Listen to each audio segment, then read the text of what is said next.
Now, I was in sort of two minds to whether to even bother to upload this actually.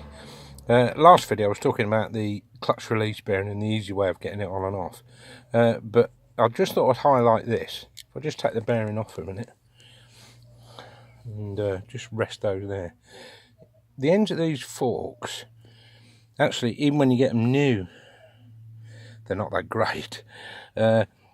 But what I have done as soon as I got them is I used very, very fine emery paper and really smoothed that out until I got on actually almost a glossy finish on it.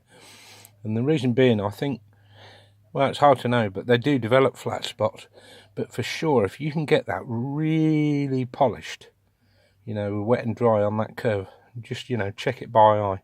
You don't need to take much off it. And, you know, there's a few bits of pitch in there, but they're not really going to make a lot of difference. As long as the majority of that curve, you know, is quite smooth, and you put plenty of grease on it, trust me, that moves really smoothly and makes for a much more pleasant clutch when you put your foot on the pedal, as well as reducing the chance of developing flats on it. Anyway, just food for thought.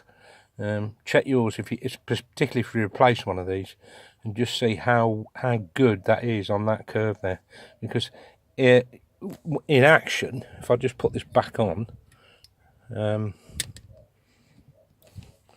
it acts like a kind of bearing in itself, because it's pivoting on the end of those forks. That bearing is, and the smoother you make that, when the arm's going in and out and the release bearing is in contact with the clutch, you'll get a much smoother action.